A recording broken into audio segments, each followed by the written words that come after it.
All right, after a slow start last season, Franklin County got hot when it mattered the most and made a run of the playoffs, falling just short of playing for a state championship. The 36 Blitz preview continues with a look at how Eddie James and his Flyers are preparing for the 2023 season. After starting last season 1-4, Franklin County had a choice to make, to either let the season go by the wayside or to lock in and turn it around. The Flyers, they chose the latter. They won 7 of their next 8 games before losing in the playoffs to a tough Corbin team. Franklin County carries that same belief from last season into this year. We're going to coach and our kids are going to play, and their belief in our program and our culture will carry us through at the end of the day. Franklin County will have to fill the void left behind by Army commit Peyton Ledford and Louisville commit Caden Mormon. A task head coach Eddie James knows won't be easy. You're not ever going to replace a Peyton Ledford. The things he brought in the locker room was 10 times what he brought on the field. But, our hope is that his legacy kind of carries on in our locker room and that our kids took something from him that they can give to the next group. Really just keeping the culture the same, everything we do, just rotation, just keeping everything the same and hopefully to get back to where we was. We did lose a lot of some big-time guys, but I've been playing with a lot of these people my whole entire life, so the chemistry's pretty good. The Flyers return junior running back Christian Moore, who will be a force between the tackles. He's bigger and stronger, and that's what we want. He's a downhill runner. We used him a lot at Wildcat last year, and, he's going to be the focal point. So, other guys are going to have to step up. But Christian's always been a kid since his freshman year that when you need 3 yards, he's going to get you 3 yards just because he's going to run where he's supposed to. He's kind of a big bowling ball, run through people's faces. This year, hopefully, he can go a little side to side better. He's been working on that. Coach James enters his 7th season as Franklin County's head coach. Despite losing some key pieces, the team is confident they have what it takes to be in the mix come November.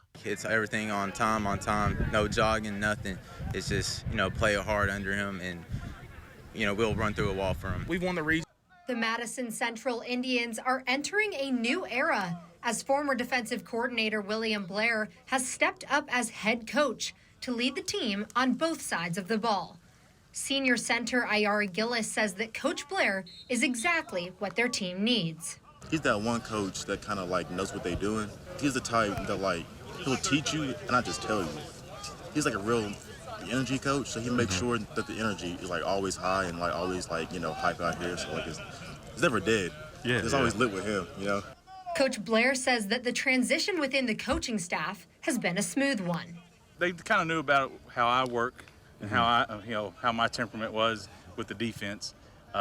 On that side, but as the head coach is kind of seeing both sides now. So Coach Tyler Mattingly's come in as the offense coordinator, and he does a lot of things that's similar to the way I ran things on the defensive side. And so that's been an easy transition with him being there, and then Coach Chapman taking over the defense, and Coach Smoot's back there in the secondary. So our coaches, we all kind of got the same path of where we want to go. Coach Blair says he wants to emphasize 2 things this season. Hi, I'm Jeff Pecora. Welcome to Sports. In Richmond, Coach Mark Payne is heading into his 2nd season as the head coach at Madison Southern. He's changed attitudes and some bad habits, and now he's hoping that newfound optimism shows up in the win column. Here's Hallie DeVore with tonight's ABC 36 Blitz. Last year, the Madison Southern Eagles went 3-9 with a loss in the first round of the playoffs. Last year, we was out of shape. We just didn't run. It was a new offense, so we had to learn that instead of maybe conditioning as much as we should have.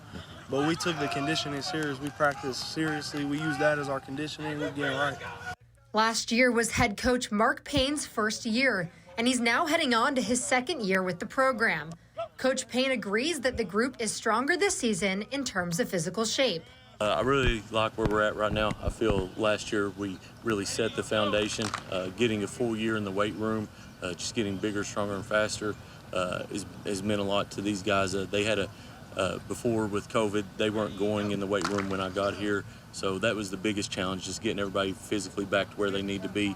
Now with the offense and defense a year into it, I feel like we're in the right place. The group lost 11 starters from last season, including their starting quarterback. This year, junior Ethan Moore will step up to lead the Eagles' offense. He's a dual threat guy, so you're going to see a lot more RPOs with him, giving him a chance to use his legs to make plays. He's also a guy that can throw the ball. I'd be surprised if he didn't go for about 1,500 throwing and 1,000 rushing this season. Players agree that the new quarterback position was well earned.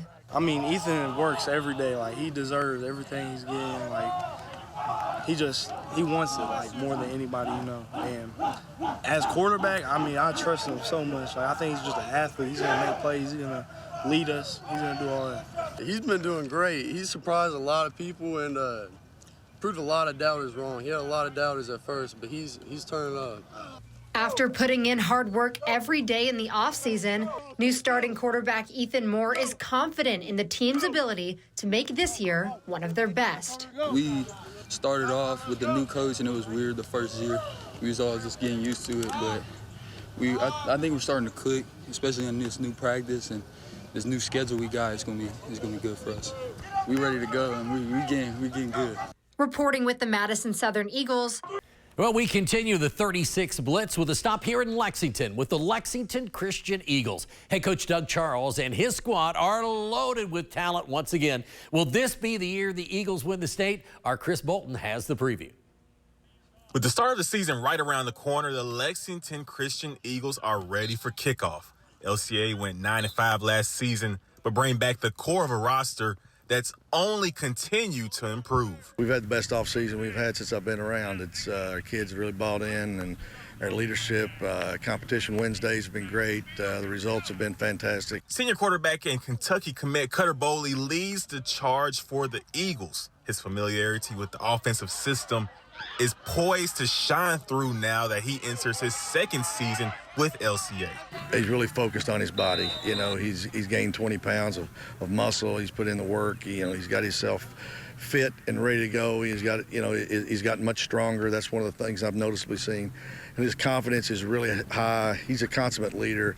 He's selfless, but when he gets between those lines, he's an alpha dog, and he's going to compete at the highest level. Well, I got a year of the offense under my belt. I made all my friends. I'm really close to everybody on the team now, so I'm just really excited. It's going to be a good year. We got a good team put together. We got a lot of dudes coming back, and a lot of dudes have joined us, so I'm excited for this year. For a program that's played at Kroger Field for state championships, there's one goal in mind for this group, and that's to seal the deal. It's no doubt a state championship or bust this year. I mean, that's our complete mindset. We want to win a state championship. We want to get a ring. We got all the pieces to do it, and this is the year to do it. The leadership and stuff in place, and the coaching staff. I've got a great staff. Have done a great job preparing our guys. So it's always the goal here, and it's never going to change as long as I'm here. Doug Charles enters his 5th season as head coach at LCA. He's crafted one of the toughest schedules in the state as the Eagles face 3 defending state champions in their first 5 games. But there is a method to his madness. Well, I always felt philosophically that if you wait till the last of the year, to the end of the year, to play your best opponents, that you've really done your team an injustice in scheduling. Down the stretch, it's going to help us a ton. We're going to have our first 5 games are all going to be close games. You know what I mean? We're going to have to battle to win each and every one of those games. LCA starts the season with a Saturday night showdown on August 19th against Bowling Green. With the Eagles, I'm Chris Bolton, ABC 36 Sports.